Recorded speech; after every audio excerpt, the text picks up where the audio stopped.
नमस्कार, मैं अनग रावत और आप देख रहे हैं जननाद। आज हम उस शख्स की बात करेंगे जिसे भगवान के ऊपर भी दर्जा दिया गया है।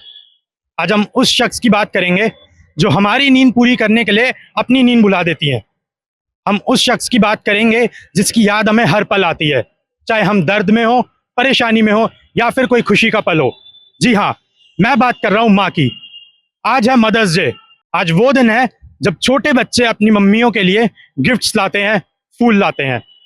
आज वो दिन है जब हर बच्चे को, हर इंसान को अपनी माँ की अहमियत समझ आती है। आज हम आम जनता से जानेंगे कि उनका इस स्पेशल ओकेजन पर क्या कहना है। तो मैम, फर्स्ट ऑफ ऑल मैं आपका नाम जानना चाहूँगा। माय नेम इज रीत अरोड़ा। ओके, सो जैसा कि आप जानती हैं कि आज मदर्स डे है, तो आप क्या कहना चाहेंगी इस स्पेशल डे के ऊपर? ऑन मदर्स डे मैं ये कहना चाहूँगी कि हमें अपनी मदर एंड पेरेंट्स, जो भी हमारे एल्डर्स हैं, उनका रिस्पेक्ट करना चाहिए।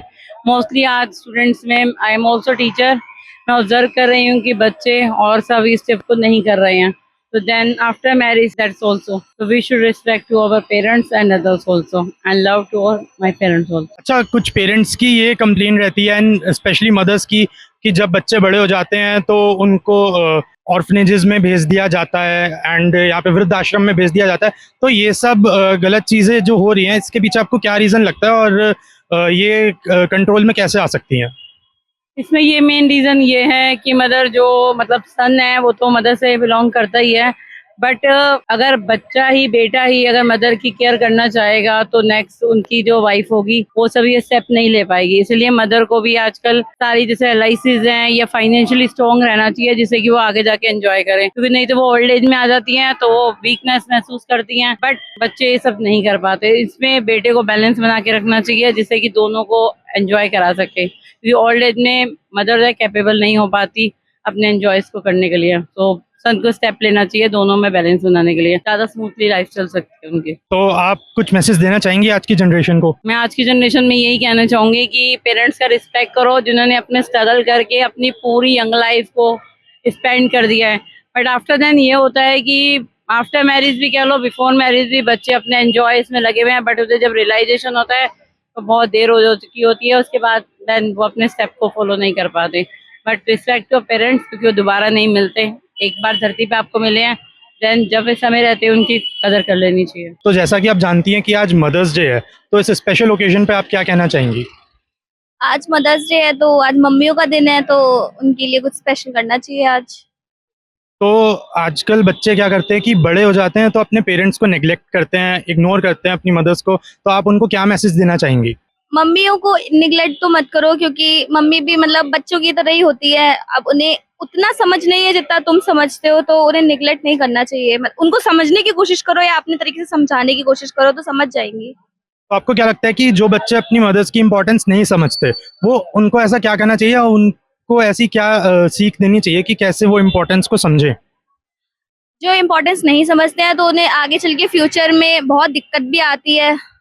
मम्मी को जो नहीं समझ पाते हैं, जैसे मम्मी कुछ अगर कर रही है तो उनके भलाई के लिए ही कर रही है, पर अगर नहीं समझ पाते हैं तो बाद में चल के उन्हें ही दिक्कत होती है। तो इम्पोर्टेंस समझनी चाहिए मम्मी की, क्योंकि एक ही मम्मी होती है, उसके अलावा कोई है भी नहीं, तो माँ ही होती है, तो समझना चाहिए। कोई स्पेशल मैसेज आप देना चाहेंगी, कोई प्यारा सा मैसेज? प्यारा सा मैसेज यही है कि हैप्पी मदर्स डे, और आज के दिन अपनी मम्मी का दिन स्पेशल बनाओ, केक काटो, उनको गिफ्ट दो, ताकि उन्हें भी लगे कि बहुत स्पेशल फील हो कि मेरी बेटी ने या बेटे ने ऐसा किया। क्योंकि मदर्स डे एक तरीके से बर्थडे की तरह होता है मम्मियों के, तो उसको बहुत स्पेशल बनाने की कोशिश करो। तो क्या स्पेशल मैसेज देना चाहेंगी आप मदर्स डे के ऊपर? सबसे पहले तो सभी मम्मियों को, और हमारी मासीज होती हैं, बहनें होती हैं बड़ी, उन सबको हैप्पी मदर्स डे। और आई लव यू मम्मी बहुत सारा, और सभी की मम्मी मेरी मम्मी जैसी है। और अगर ये बात है कि बड़े होके हम अपने पेरेंट्स को नेगलेक्ट कर देते हैं, तो ऐसा नहीं करना चाहिए। वो हमें हमारे बचपन में कभी नेगलेक्ट नहीं करते हैं, तो हम उन्हें कैसे नेगलेक्ट कर सकते हैं। और जैसे कोई मतलब होता है कि बड़े होके कोई अपनी वाइफ के चक्कर में अपनी मम्मी को वृद्धाश्रम वगैरह भेज देते हैं, तो ये बिल्कुल भी नहीं करना चाहिए, क्योंकि वो लड़की जो आई है वो अभी आई है, और जो आपके पेरेंट्स है वो बचपन से आपके साथ है, तो ऐसा हमें कभी नहीं करना चाहिए। अच्छा, और बहुत बार ऐसा कहा जाता है कि माँ के लिए बेटी ज़्यादा प्यारी होती है, एक अंडरस्टैंडिंग ज़्यादा अच्छी होती है। तो इस पॉइंट पे आप क्या कहना चाहेंगे? माँ के लिए सारे बच्चे बराबर होते हैं, चाहे बेटा हो चाहे बेटी। बस ये है कि बेटी से माँ के इमोशंस कुछ ज्यादा ही होते हैं क्योंकि वो फीमेल है, उनका दर्द समझ सकते हैं। और रही बात बेटों की, तो मम्मियों से बेटे ज्यादा कनेक्टेड होते हैं फादर से, मतलब उससे, और बेटियां जो होती है वो फादर से ज्यादा कनेक्टेड होती हैं। लेकिन बात ये है कि मम्मियां और बेटियां दोनों सेम जेंडर की हैं, तो दोनों अपने एक दूसरे की इमोशंस को ज्यादा समझ सकते हैं। आपको क्या लगता है जिनको इम्पोर्टेंस नहीं पता अपनी मदर्स की, उनको फिर अपनी वो इम्पोर्टेंस कैसे पता कर सकते हैं इस बारे में? उनके बारे में क्या ही कह सकते हैं, वो उनका पर्सपेक्टिव है कि वो क्या सोचते हैं अपनी मदर्स के बारे में। लेकिन मेरा तो ये है कि जब तक मैं हूँ अपनी मदर के साथ ही मैं रहना चाहती हूँ, और जो नहीं रहते हैं वो उनका अनफॉर्चुनेट लक है। तो सभी मदर्स के लिए कोई प्यारा सा मैसेज दे दीजिए। सभी मदर्स के लिए हैप्पी मदर्स डे। तो जैसा कि हमने जनता से ली उनकी राय, हर किसी का यही मानना है कि माँ सबसे जरूरी होती है। माँ वो होती है जिनकी अहमियत हमें हर पल समझ आ जानी चाहिए, और जो लोग अपनी माँ को इग्नोर कर देते हैं, जो वृद्ध आश्रम भेज देते हैं, उनको फिर आगे सजा भुगतनी पड़ती है। और हमारा भी आपसे यही कहना है कि माँ से ऊपर दर्जा किसी का नहीं होता।